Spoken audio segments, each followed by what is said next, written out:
about Nandi. So let's go to the next, Senator Sifuna. Honorable Speaker, as a member of the Security Committee, a new member of the Security Committee, I don't think you need any sessions with the Security Committee to know why the President is being heckled across the country. That is my position. But I wanted to make comments on the statement by Senator Eddy. One of the things that I am very proud of, Honorable Speaker, as you know, is that I am SG of ODM. And in that capacity, we do have proper networks across the country to give us information. I was sitting in my office, and a young MCA called Engineer Tyson Kemege came to my office at KICC. He is a specially nominated MCA by the ODM party. Many people will tell you or try and convince you, Honorable Speaker, that ODM has no presence in Korea. That MCA is nominated by ODM party, and we have very strong support there. Honorable Speaker, if we can get our act right internally, I am sure that we can get 1 or 2 constituencies there in Korea under ODM. And Honorable Speaker, I was quite surprised that it is very easy for us sitting here in Nairobi to not even be aware that there are communities living in conflict for a very long period of time. I was actually very surprised that this dispute at the border between Narok and Migori has been going on for years. And Honorable Speaker, when he came to my office, I took the liberty. Luckily for me, the senator for Migori is elected under my political party, ODM. The governor of Migori, the same. And even the women rep, although she is not elected on ODM, she is ODM adjacent. That's the term we use.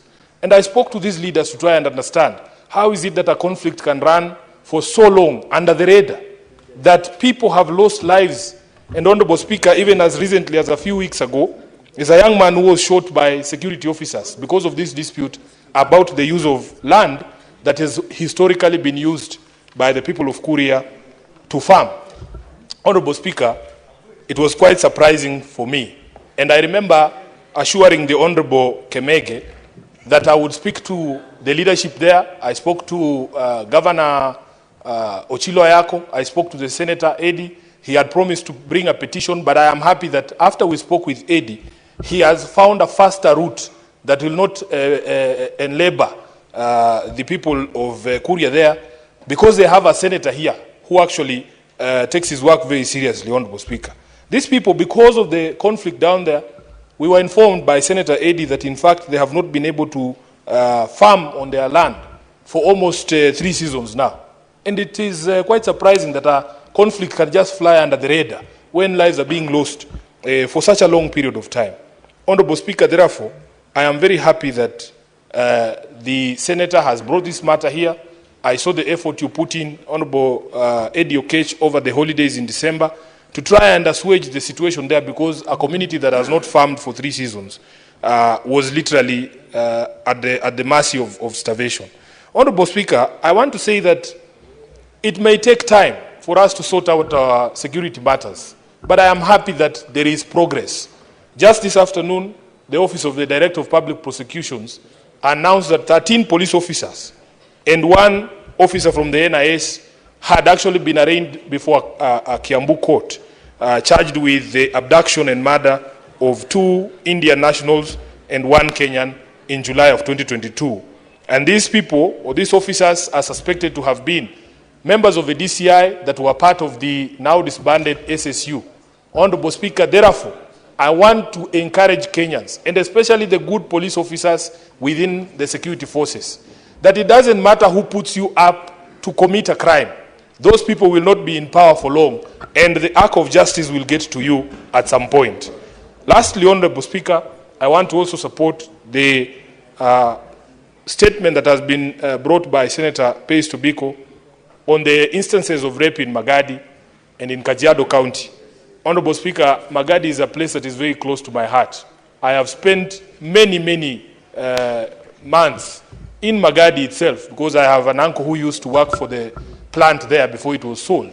Honorable Speaker, what is surprising, and this is something that is a universal scourge, these issues are not unique to Kajiado. I was sitting with a team of firefighters from Nairobi today, Honorable Speaker, and would you believe it, there was a complaint raised by one of the female firefighters that because of the nature of the dire situation in which the department is, there is no security at our fire stations. Honorable Speaker, we are supposed to have police officers manning these fire stations at night, armed police officers, but they are not there. So you can imagine, Honorable Speaker, you go to places like the Ruaraka fire station, there is no even gate.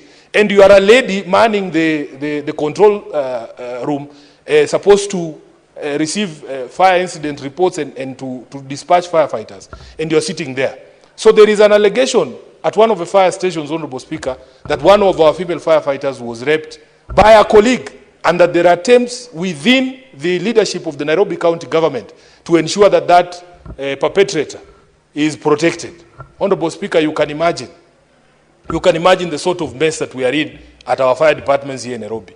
So in addition to the statement by Senator Tobiko, I will personally be also presenting that same statement to the committee. And the good thing is that I'm now in that committee.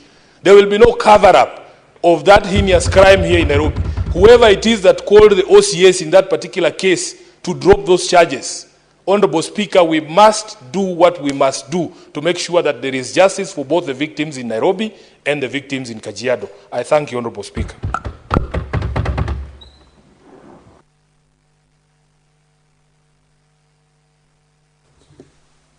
There is a matter I want to dispense of with it, then we can divert